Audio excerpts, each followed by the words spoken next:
लहंदे ते चढ़दे पंजाब दे सजनों ते मित्रों, मेरा मकसद है कि सोहने पंजाब नूं सारी दुनिया वेखे, सारे पंजाब दी खूबसूरती पूरी दुनिया दे लोग वेखण, नज़ारे करन साडा सोहना पंजाब, साडा लहंदा सोहना पंजाब।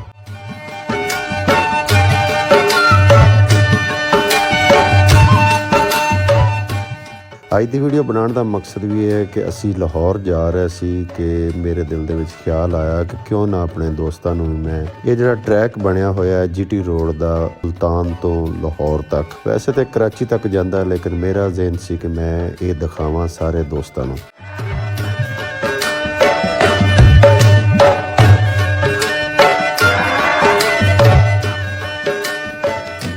और मेरा इरादा ये सी कि मैं पाकपन तो लैके लाहौर तक सारे सफ़र की वीडियो बनाता। वो बहुत लंबी चौड़ी वीडियो बन जानी सी क्योंकि ये 5 घंटे का सफ़र है तकरीबन, तो 5 घंटे की वीडियो तुहानूं पता बनाना और उसनूं एडिट करना, फिर उसकी नोक पलक सैट करके अपलोड करना, ये बहुत मुश्किल काम है। इस वजह तो मैं सिर्फ इक्तफा किया, वैसे वीडियो तो मैं होर भी बनाई है।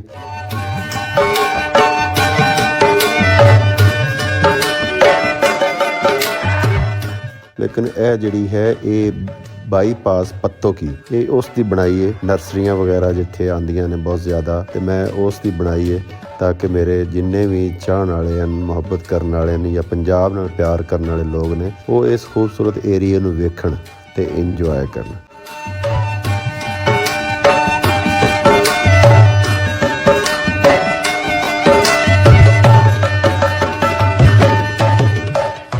सज्जनों ते मित्रों, अगर मेरी वीडियो आज दी पसंद आवे तो मेरे चैनल नूं सबसक्राइब कर देना, लाइक कर देना ते अच्छा जा कमेंट लाजमी कर देना, क्योंकि पत्तों की जिहड़ा है ये ज़िला कसूर दे विच और लाहौर रोड ते दुनिया दी सब तो वड्डी नर्सरी फार्म जिहड़ी है इस पत्तों की दे विच।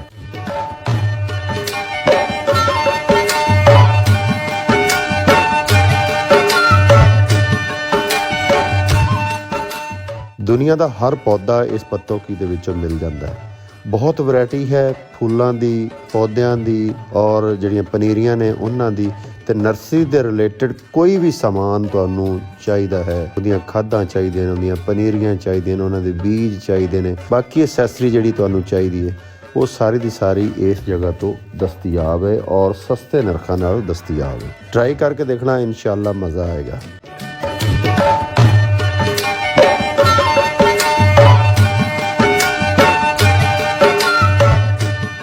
तो आज की वीडियो देखते रहो, तो इंजॉय भी करते जाओ।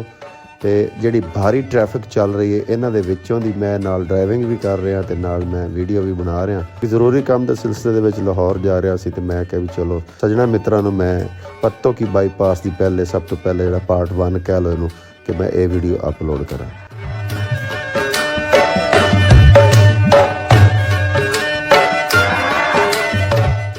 मैनू ये मेरी गलती है कि मैनू ड्राइविंग के दौरान वीडियो नहीं बनानी चाहिए सी, लेकिन चूँकि मेरे जिहड़ा अपने दोस्तों नाल, अपने सबसक्राइबर नाल या वीडियो वेखण नाल प्यार है ना, उन्हें मैनू मजबूर किया कि तू इस हालत दे विच भी वीडियो बना ते अपलोड कर। वीडियो देखो, इंजॉय करो ते प्यारे पाकिस्तान वास्ते सोहना जिहा एक नारा लाजमी ला देना, पाकिस्तान जिंदाबाद।